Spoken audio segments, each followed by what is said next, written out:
you all had a great weekend. I want to start by addressing the devastation from the tragic flash floods in Texas.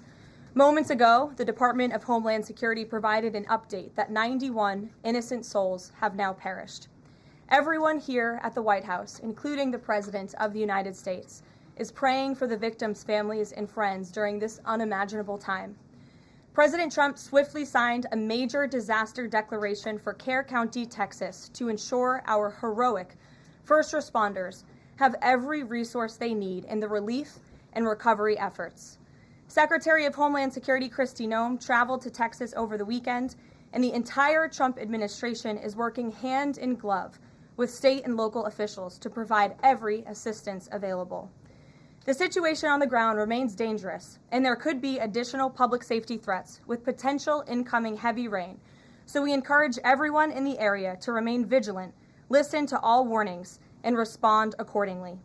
Unfortunately, in the wake of this once-in-a-generation natural disaster, we have seen many falsehoods pushed by Democrats such as Senator Chuck Schumer and some members of the media. Blaming President Trump for these floods is a depraved lie, and it serves no purpose during this time of national mourning. Here are the facts. In the lead up to this tragic natural disaster, the National Weather Service did its job. Despite unprecedented rainfall, the National Weather Service executed timely and precise forecasts and warnings. On July 3rd, the National Weather Service office in Austin, San Antonio, Texas, conducted forecast briefings for emergency management in the morning and issued a flood watch in the early afternoon.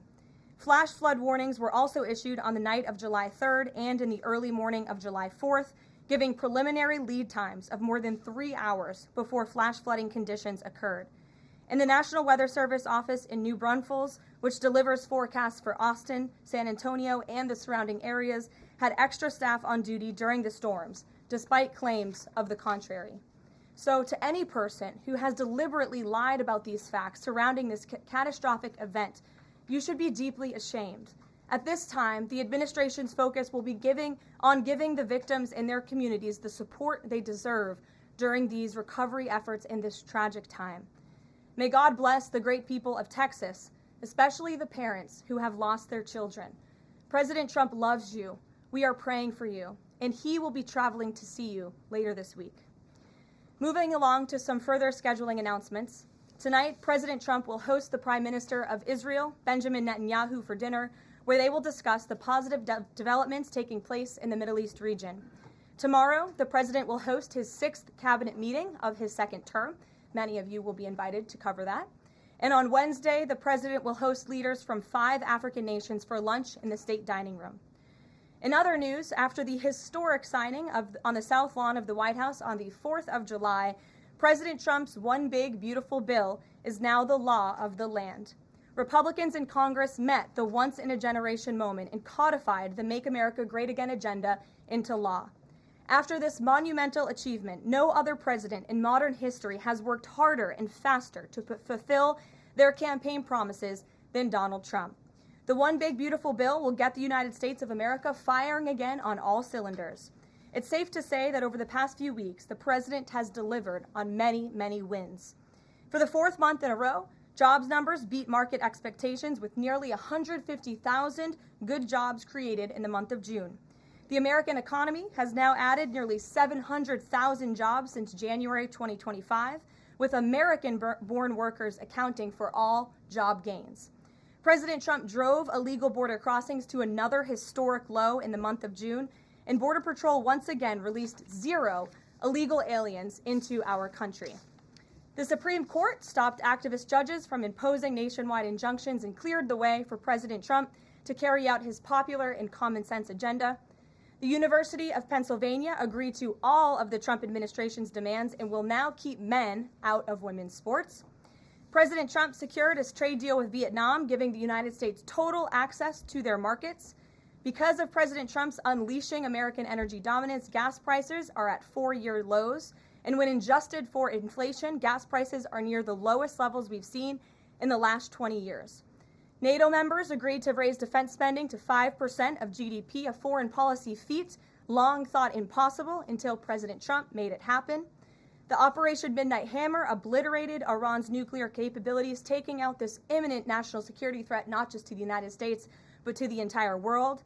The president secured a ceasefire between Israel and Iran, ending the 12-day war. The president brokered a historic peace agreement between Rwanda and the Democratic Republic of Congo. Pakistan nominated President Trump for the Nobel Peace Prize in recognition of his decisive diplomatic intervention to prevent a nuclear war between India and Pakistan. Blue-collar wage growth has seen its largest increase in nearly 60 years, and President Trump has defeated Joe Biden's inflation crisis with core inflation at the lowest level since March of 2021. And just about all of that has happened in the last 3 weeks, and I know you all know it because you've been very busy here covering it along with us. So with that, I will take your questions today as we kick off another very busy week here at the White House. We'll lead with our new media seat, Brian Glenn, who is, of course, very present in this briefing room. He's put in a lot of hours covering this president, so we're glad you finally have a seat today. Brian, go ahead. It feels great to sit down. Thank you very much. You're welcome. I want to go back to the hurricane. You said that President Trump is scheduled to go to Texas later this week. Can you speculate on what day and what he has plans? Sure. The White House is currently arranging those travel plans. We hope that it will be later this week, likely on Friday, but of course we want to do it at the most appropriate time on the ground for state and local officials. We don't want to interrupt the recovery efforts, but we're planning tentatively for a Friday trip, and when that becomes final, we'll let all of you know, as we always do. And you gave Kristen. 2 questions. Thank you, Karoline. Sure. The first question is President Trump reconsidering his plan to phase out FEMA, given what officials have said is their critical role on the ground now in Texas? Look, the president wants to ensure American citizens always have what they need during times of need. Whether that assistance comes from states or the federal government, that's a policy discussion that will continue. And the president has always said he wants states to do as much as they can, if not more. And in the case of Texas, the state and local officials are doing a tremendous job. And I know the president, Secretary Noem, and the federal government are very proud to be working with them. And the president has promised to give Texas the assistance that they need during this tragic time. Just one follow-up on cuts overall. Over the weekend, President Trump said that Elon Musk was a train wreck. Are there, given this current viewpoint, are there concerns within the White House or from the president himself over the cuts that happened under Musk while he was advising DOJ, including the National Weather Service? I think I've already addressed that, Kristen, and what I can tell you is that these offices were fully staffed. The San Angelo office was fully staffed with 12 forecast meteorologists. There were no vacancies. The San Antonio office was operating with 11 forecasters.